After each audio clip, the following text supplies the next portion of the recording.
Bom dia, edição diária do dia 4 de setembro da Cor do Dinheiro e o dia 4 de setembro do Ano da Graça de 2019. É preciso não esquecer o Ano da Graça porque senão há espectadores que ficam chateados. Já se tornou uma tradição. Já percebeu? Estou de volta, estou a fazer a emissão a partir de Lisboa. E o que é que tenho para si hoje? Olha, uma porrada, desculpem a expressão, de assuntos. A começar na atualidade propriamente dita e acabar na campanha eleitoral com uma particularidade. É que ontem houve dois debates.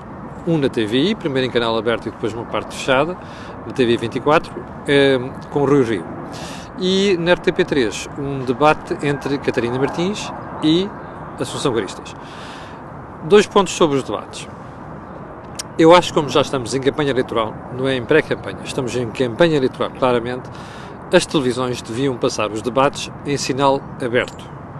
Porquê? Porque é muito importante para as pessoas perceberem exatamente o que é que são as propostas dos partidos e como é que os seus líderes as defendem. Ora, isto é informação que interessa a toda a gente, razão pela qual devia estar em canal aberto. Segunda questão, acho que as televisões deviam fazer um esforço para não estarem a fazer esta sobreposição, esta interseção de conjuntos, não é? Que é nós termos um debate no canal aberto que está a ocorrer precisamente na altura em que começa um debate num canal fechado. Porque o objetivo é o mesmo, é esclarecer. Portanto, se é para esclarecer, devia haver essa preocupação de, pelo menos nestas matérias, repare, aqui não se trata de concorrência e competição entre canais de televisão. Trata-se de informar. E, sabendo nós que estamos com um divórcio cada vez maior entre a classe política e o eleitorado, e sabendo nós que nas últimas décadas temos tido uma tendência para o crescimento da abstenção, era muito importante que deixássemos o eleitorado perceber, as pessoas perceberem o que é que exatamente os partidos propõem e como é que os seus líderes as defendem. Porque uma coisa é mandar uma boca a apresentar um programa eleitoral. Outra coisa é defender esse programa eleitoral perante jornalistas ou então perante quem está do outro lado num partido diferente. Bom, então vamos lá à agenda. Primeiro ponto da agenda de hoje, eu ontem fui surpreendido com isto porque primeiro pensei que fosse uma notícia de imprensa falsa ou do inimigo público, uma coisa assim do género.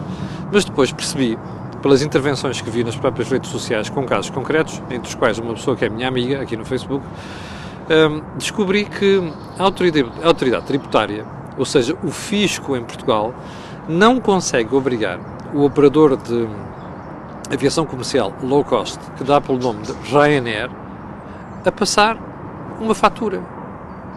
Bom, eu percebi que o fisco já terá interpelado o Ryanair. A questão é que continua o problema sem resolver. E agora, aqui abre-se um leque de possibilidades. A Ryanair tem bons advogados, está a gozar com o fisco, está a esgotar os prazos todos, portanto aí cai outra vez no capítulo do aconselhamento, quando nós temos bons advogados, sabemos explorar todas as minudências, incidências e buraquinhos da lei. Não sei. O que eu sei é que nós não podemos ter uma empresa que não cumpre aquilo que são as regras de um determinado país em matéria fiscal. Se eu utilizo um serviço de uma transportadora aérea, tenho o direito de ter uma fatura com o nome de contribuinte sobre o serviço que eu paguei. Portanto, não é admissível que isto esteja a acontecer. Há outra questão que envolve a Ryanair, que é o processo para despedir de 12 funcionários. Eu não tenho tempo para falar nisso hoje, haverei de voltar ao assunto outra ocasião. Mas vamos ver nesta questão da autoridade tributária se alguém os tem no sítio que é para pôr uma empresa na ordem nesta matéria. Bom, segundo ponto deste período de ordem do dia, o novo banco está em grande. Como sabe, o novo banco pediu para este ano a injeção de 1.149 milhões de euros que estão ali no fundo de resolução. Porquê? Por causa dos prejuízos do ano anterior. Bom, mas soubemos, acho que está no Echo de hoje, no jornal online Echo de hoje, a informação de que nos últimos 6 meses o novo banco passou a ter problemas com mais 4 devedores. Não são devedores quaisquer. Não é Camilo Lourenço, Fátima, não, gente com empréstimos pequenos. É grandes devedores. E em causa, veja só, estão em jogo 750 milhões de euros. Primeira pergunta. Não valia a pena nós conhecermos o nome dos grandes devedores? Eu sei que me vão falar aqui do sigilo bancário, o raio que os parte. Eu acho que o sigilo bancário de um devedor para quando esse devedor não paga e eu, contribuinte, vou pagar por ele. Sobretudo quando estão em causa não 7.500, não 75.000, não 750.000, mas 750 milhões de euros. É que se esta gente for exposta na praça pública, pode ser que aprenda a ter vergonha. E pode ser que em futuras ocasiões esta malta não se meta a aventuras com a esperança de que o idiota contribuinte português, o tanso fiscal, como dizia o saudoso Leonardo Ferraz de Carvalho, esses tansos fiscais vão substituir-se à obrigação de um devedor. Ponto seguinte. Eu sei que estou a ser um bocado cáustico. 1.300 pessoas em direto, obrigado pelo seu apoio. Já agora sobre o novo banco. Eu vou-lhe fazer uma previsão com mais certeza do que a fiz há 3 meses quando toquei neste assunto. Você vai ver que o novo banco vai esgotar aqueles 3,89 mil milhões de euros que estão lá à disposição, a tal garantia, no fundo de resolução, para casos destes e de outros. Eu vou apostar consigo, ok? Não se esqueçam de uma coisa, é você, eu e os 5 e poucos milhões de portugueses que pagam impostos que vão pagar esta marmelada. Fundo de resolução não é fundo de resolução, o fundo de resolução é o Estado, somos nós, ok? Bom, último ponto, que eu nunca gosto de tocar nestes programas, que é futebol. Primeiro, registar um recorde naquilo que são as vendas de clubes portugueses para o exterior e, por outro lado, registar esta instabilidade que nós estamos a ver no Sporting. Estranhamente, há muitos dirigentes de clubes que ainda não perceberam que a pior coisa que pode acontecer num clube, que é uma empresa, é este tipo de instabilidade. Entra, sai, hoje é, amanhã não é. Hoje é bom, amanhã não é bom. Temos muita coisa para conquistar, afinal, já conquistamos. Isto não serve a ninguém. O meu clube foi exímio nisto, percebeu finalmente que não podia ser assim. Parece que o Sporting tem que fazer o seu caminho. É bom não esquecer uma coisa. Nestas situações, a responsabilidade, como aquela que está a acontecer, não é do treinador. É dos dirigentes. Ponto final. Espero não ter de voltar a isto. Vamos então ao primeiro ponto da agenda de hoje. Eu ontem ouvi o professor Marcelo Rebelo de Sousa, nosso querido primeiro-ministro, ele queria ter sido aqui há uns anos, Presidente da República, dizer que tem uma lista de problemas da instituição militar por resolver. Eu já sei. Eu não tenho dúvida nenhuma sobre isso.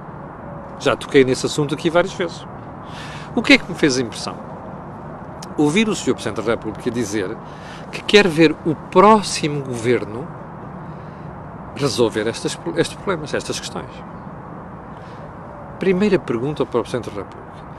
Porquê o próximo governo? Então, o Sr. Presidente da República esteve de guarda, entre aspas, nos 4 anos deste governo. Estes problemas, ou pelo menos alguns deles, andam a ser ventilados há 4 anos. Já houve intervenções públicas de pessoas importantes na hierarquia militar sobre este assunto. Porquê é que o Presidente da República não obrigou o Primeiro-Ministro a cumprir algumas daquelas responsabilidades, entre as quais estão só coisas como o Estatuto do Antigo Combatente, que é uma coisa inqualificável, fruto de um horrível, idiota, estúpido complexo de esquerda. Nós temos um problema com os antigos combatentes e esse problema não está resolvido. Ora bem, porquê é que o Presidente da República não obrigou o Governo a resolver estas questões e outras agora? E porquê é que isto vai ficar para a próxima legislatura? Isto não diz bem da atenção com que Marcelo Rebelo de Sousa está a olhar para estes assuntos. Isto é porquê? Porque o próximo governo não sabe o que é que vai ser maioria, não sei, mas não fica bem. Você dirá, está bem, todos os problemas não podem ser resolvidos em 4 anos. Pois não, mas o governo andou a dizer que resolvia tudo e mais alguma coisa. Onde é que está a autoridade do Sr. Presidente da República? Isto não fica bem. Segundo ponto desta conversa, que isto hoje é uma história longa, que tem a ver com esta porcaria do iPad às vezes. Bom, Inglaterra. Está a ver como às vezes as coisas correm mal. Ontem, o Sr. Boris Johnson levou uma tareia monumental por duas vias. A primeira, houve um deputado que saiu do seu grupo parlamentar para se juntar aos liberais-democratas e, portanto, ele perdeu a maioria absoluta. Bom, primeira pergunta. Como é que um primeiro-ministro, que sabe que tem uma maioria de uma pessoa, de um deputado no Parlamento, não teve cuidado suficiente para não esticar a corda?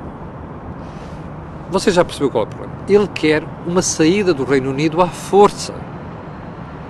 E está a jogar hardball com Bruxelas, quer dizer assim, nós vamos sair de toda a maneira, portanto, é para que se lixe.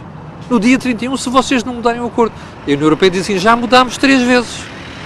E há uma coisa que você quer que nós não vamos aceitar, que é acabar com o backstop. Ali, na fronteira com a Irlanda. Irlanda do Norte. Que eu acho muito bem que a Irlanda, ou a República da Irlanda, e a União Europeia não cedam, percebe? E vou dizer porque que é uma coisa que muito espertinho, que anda a comentar nas televisões, não se lembra. Aquele acordo foi fundamental para acabar com o terrorismo na Irlanda do Norte. Eu sei que há gente novinha, e outra com falta de memória que já não se recorda disso, mas a Irlanda do Norte tinha terrorismo, e sério. E aquele acordo de Good Friday, de Sexta-feira Santa, foi fundamental para acabar com o terrorismo. Bom, porque é que eu, por causa de uma maluquice de um primeiro-ministro inglês, ou dos Tories conservadores, hei de ceder uma questão fundamental? Não cedo, e acho muito bem que a União Europeia não ceda. Bom, este senhor anda a jogar hardball e disse, a gente vai sair. Bom, ontem houve um senhor que disse, tu vai, mas é dar uma volta ao bilhar grande, que é para não dizer outra coisa qualquer, vai feia aqui, não é? E saiu, foi para os liberais-democratas. Bom, pior do que isso, a seguir vota-se uma moção que vai ser analisada hoje sobre a gente vai proibir uma saída à bruta. Eu não sei como é que vai correr, mas eu sei uma coisa. Aquele senhor que ali está, que é um quero para o cimento, que não é nada estúpido, não é? Não é nada estúpido para ter feito aquilo que fez, chegado até aqui, vai aprender uma lição. Que é, se isto se confirmar, ele vai fazer a fuga para a frente, que é ir convocar eleições antecipadas. Eu só espero que haja bom senso em Inglaterra para correr com este indivíduo lá. O que eu tenho pena no meio disto tudo é que o outro tipo que está do outro lado, que é um antissemita de primeira, que é uma coisa impensável, percebe? Sobretudo uma pessoa de esquerda, um antissemita, parece ser depois o tipo mais não digo indicado, mas com mais propensão para vir a ser Primeiro-Ministro. Portanto, eu só posso estar pessimista em relação ao futuro do Reino Unido. E não venham dizer que a culpa é da Europa. Não, a culpa é deles. Ok? Bem, sigamos para mim. Estamos com 1500 pessoas em direto, que eu quero agradecer o seu apoio. Bom, eu vou deixar a história que está a seguir, que é os partidos começam na campanha eleitoral a falar finalmente sobre abrandamento económico. O problema é que não estão a falar das consequências. Eu vou deixar isto para outro dia. E porquê é que vou deixar isto para outro dia? Porque temos aqui uma análise de 2 entrevistas, falámos há bocadinho, nas televisões de campanha eleitoral.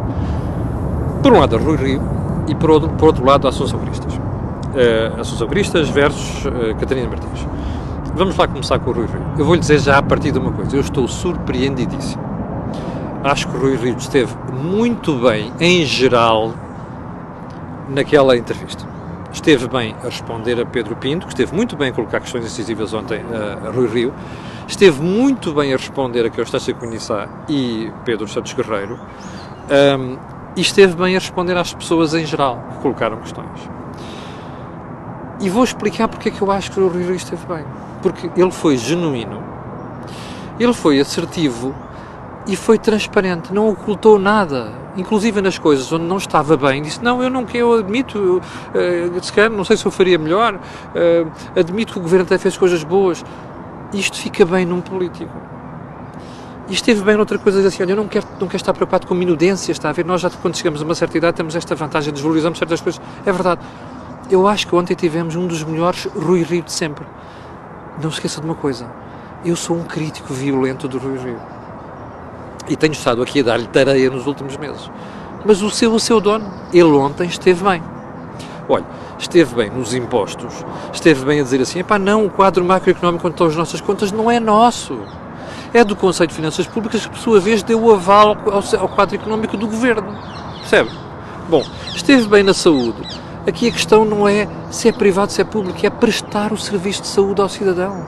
Se for um privado a fazer aquilo, mas que é serviço público, tudo bem. Esteve bem a explicar como é que vai fazer a devolução do dividendo orçamental, que é o superávit que vamos ter, para o que é que vai para investimento, o que é que vai para aumento de salários. Eu já lhe disse aqui e repito, acho que isso é um exagero. Aumento de despesa corrente é um exagero. Acho que devia haver mais amortização de dívida. Eu acho que ele não teve bem aí. Mas isto tem a ver com o programa económico do PST. Fofinho, estou a criticar o programa económico do PST. Bom, mas esteve bem no resto. E esteve bem na educação. Entalou o Mário Nogueira, eu nunca vi o Mário Nogueira tão entalado como ontem. Esteve muito bem a responder àquele miúdo escritor, não sei como é que se chama, que me dizem que é talentoso, eu acredito, que dizia, você acabou com a Feira do Livro do Porto. Ele não acabou nada. Ele acabou com o negócio da Feira do Porto. E é verdade. O que eu achei espantoso aqui, mostra às vezes a forma como os intelectuais e a esquerda às vezes olham para certas coisas, que é assim, mas a Câmara de Lisboa não acabou. Diga-me uma coisa, se houver um dia um problema do negócio à volta da Feira do Livro de Lisboa, como havia um negócio à volta da Feira do Livro do Porto, o facto de não acabar quer dizer que está bem? Não! Quer dizer que às vezes falta coragem para resolver certas coisas. Bem, eu acho que em geral o Rui Rio esteve bem. Onde é que eu acho que o Rui Rio falhou? E falhou redondamente. É que é verdade que ele não se esquivou perguntas. É verdade que ele fez o possível por responder a tudo aquilo que os jornalistas colocaram e as pessoas. O que é que eu acho que não está bem no Rui Rio? É o ar demasiado blasé com que se apresenta. Está a ver o que é a diferença entre a vontade e a vontadinha? Que é esbracejar, estar numa conversa de, já não digo de café, mas entre amigos. Eu acho que isso não fica bem, retira algum ar de Estado. E eu acho que um candidato da oposição a primeiro-ministro deve ter esse ar de Estado. E acho que aí ele não esteve bem. E acho que é uma coisa a corrigir. E já agora, eu não sei quem são os assessores do PST que andam a aconselhar Rui Rio, mas há um recado que eu gostava de deixar, que é assim, vocês, pelo amor de Deus, corrijam aquela tendência que ele tem de não percebeu, não ouviu uma coisa, passou a entrevista com este é aquilo que eu lhe disse há bocadinho, isto falta depois aquele ar de Estado, que não estou numa feira, está a ver? Não é uma feira, aquilo não é uma feira, não é um café. Aquilo é uma entrevista, é uma conversa para se perceber o que é que aquele senhor é capaz de fazer se for Primeiro-Ministro. E, portanto, eu acho que ele aí não esteve bem. Bom, mas, ainda capítulos e coisas em que esteve bem, foi a defender a reforma da Segurança Social, a explicar qual é o problema que os portugueses enfrentam. 1.600 pessoas em direto. Obrigado pelo seu apoio. Bom, onde esteve bem também, quando disse, se eu perder, eu tenho que analisar, mas eu não fico agarrado ao poder. Eu acho que esse desapego, ele esteve muito bem. Assim como esteve muito bem num momento fundamental, que foi, a uma certa altura, já com o debate com Constância Cunha e Pedro Santos Carreiro, o Rui Rio estava a explicar qual era o problema do déficit externo. E Constância Cunha e embicou ali. Eu acho que ela não teve muito bem, aliás, até acho que era bom que alguém explicasse a Constância Cunha o que é que ele queria dizer. O que o Rui Rio queria dizer é assim, não se pode devolver rendimentos tão depressa. Há quantos anos é que eu ando a dizer isto? Não é? Eu e outras pessoas, felizmente. Porquê? Porque depois, se a gente for a correr para o consumo, nós temos um déficit externo. E ele a explicar o porquê é que era um problema o déficit externo e Constância Cunha tinha, mas explique lá porque é que não está de acordo. E não... Ou seja, o que ela queria era levar, eu queria dizer assim, não estou de acordo porque eu não quero devolver tantos rendimentos aos portugueses. Não é nada disto. Quando a gente diz cuidado com a devolução dos rendimentos é tão só isto. Portugal, nas 3 intervenções externas que teve, o problema foi sempre o mesmo, o déficit externo. E porquê é que foi o problema do déficit externo? Como nós não produzimos tudo para consumir, não podemos fazer isso. Mas também não temos um grau de exportações tão elevado depois para compensar tudo aquilo que nós importamos quando o consumo dispara. Nós temos déficit externo. E isto é preciso perceber agora. O que um jornalista tem que ter a humildade é quando está a olhar para aquilo e ouvir uma explicação, em vez de embicar, ouvir o que está a explicar. Porque a questão é tão simples de explicar porque é que o déficit externo é um problema. Bom, melhor pergunta da noite. Como sempre, como tradicionalmente, veio de um espectador. Foi uma senhora que perguntou assim, o senhor conseguiria viver com salário mínimo? Bom, e ele ficou ali um bocado entalado. E depois saiu-se como, eu acho que aquilo não esteve bem. E porquê é que não esteve bem? Porque era preciso explicar à senhora que ninguém quer ter salários mínimos de 650 euros. Ninguém, tomara eu que fazeja 2.000 euros. Mas é preciso explicar à senhora que para ter salários mínimos mais elevados a produtividade tem que ser superior. Porque eu não posso aumentar artificialmente salários sabendo que aquela pessoa não vale mais do que aquilo do ponto de vista económico para uma empresa. Porque senão é um problema para a empresa. E é um problema para o país. E isto tem que ser explicado às pessoas. E eu acho que Rui Rio, o economista, devia ter explicado isto muito bem. Bom, moral da história, em geral, ele esteve bem, surpreendeu-me. E agora a pergunta sacrossanta. Isto vai fazer mudar intenções de voto no PSD? Eu tenho dúvidas. Eu acho que ele ontem terá ganho alguns votos. Se as eleições fossem amanhã, provavelmente o Rui Rio ganharia alguns votos. Eu desconfio é que daqui até às eleições vai haver um Rio bom e um Rio mau, como tem acontecido. E eu acho que quando se conquistar o coração das pessoas não é nas campanhas eleitorais, é antes. E ele aí não esteve bem. Mas se eu estiver enganado, meus amigos, aqui estarei para pedir desculpa. Bom, então agora a segunda entrevista, que já vamos com 20 minutos, foi da Assunção Cristas e Catarina Martins, o debate. 1.700 pessoas em direto. Obrigado pelo seu apoio. Bem, um alerta. Eu não via aquilo em simultâneo, fui ver depois. Eu acho que Catarina Martins cometeu um erro. Entrou a pé juntos ao atalho. Não com aquele estilo bloco, com o estilo Lulinha, Paz e Amor, que eu já lhe chamei aqui. Ou se quiser o estilo Sapinto, que tem momentos em que é virulento e outros em que parece estar ali e tomar um Valium. Está a ver? Aqui é a mesma coisa. Catarina Martins ainda não conseguiu interpretar bem aquele papel do Lulinha, Paz e Amor, porque isto não casa bem com a imagem que ela criou ao longo dos anos. E vamos ver se isto depois não tem consequências das eleições. Mas onde é que Catarina Martins não esteve bem? A estratégia de Catarina Martins era pura e simplesmente: eu vou colar esta fulana a todos os males que a Troika andou a fazer. Ou seja, repara uma coisa, já passaram 4 anos e ela está ainda no registro do Vítor Gaspar, normalmente impostos e não sei quantos. Bom, teve um azar. Primeiro, a Assunção Cristas não se irritou. Segundo, trazia a lição muito bem estudada e desfez literalmente uma série de argumentos de Catarina Martins. Nomeadamente, quando se virou para ela, diz assim: olha, está a haver o grande aumento de impostos de Vítor Gaspar. Bem, primeiro, era uma situação excepcional. Eu acho que ela devia ter dito outra coisa. Primeiro, foi a sua esquerda que criou o problema, que nós fomos limpar. Percebeu? Segundo, olha, já reparou que, apesar daquele grande aumento de impostos, você neste momento fez pior? Que é a maior carga fiscal de sempre. Catarina Martins aqui engoliu. E aqui notou-se que ela estava um bocadinho incomodada neste novo estilo Linha, Paz e Amor, porque o tradicional era Catarina Martins fazer aquele estilo, pumba, saltar para cima do outro, a lá Bloco de Esquerda. Não fez. Bom, mas engoliu aquele argumento. Segundo argumento. Quando Catarina Martins, eu acho que ela não pensou muito bem nisto, não tinha aquilo bem estudado, vira-se e manda a piada do pois, mas não sei quantos das transferências para o offshore. Bem, aqui a Assunção Cristas voltou a estar muito bem, porque se vira para Catarina e diz assim: foi, connosco foram 10 milhões, no seu governo foram 30 milhões, e a senhora não fez nada. E eu acho que a Assunção Cristas só cometeu um erro. Devia ir buscar mais elementos destes, que é para mostrar a incoerência do Bloco nos últimos 4 anos, nomeadamente na saúde, que foi um dos aspectos que Catarina Martins passou o tempo ali a falar, que é para dizer assim: minha querida, vocês falaram tanto, prometeram tanto, e depois quando chegou o momento H de obrigarem o governo a fazer, vocês não fizeram nada.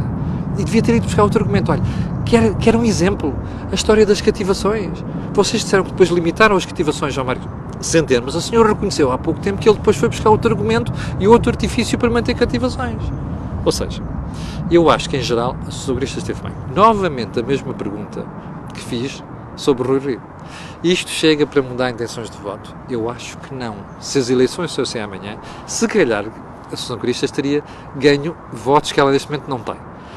Não sei se daqui até às eleições, eu acho que ela comete menos disparates do que o Rui Rio, mas, olha, outra coisa onde o Rui Rio teve bem foi quando reconheceu que tinha sido um erro aquela questão dos professores, embora tenha denunciado aquilo que foi o show-off do governo. Teve muito bem aí. Bom, mas dizia eu, isto chega para dar a volta ao texto? Eu acho que não. E acho que a Assunção Cristas e o Rui Rio cometeram outro erro, que deviam ter começado a falar há muito mais tempo na aliança à direita como alternativa ao problema chamado maioria de esquerda.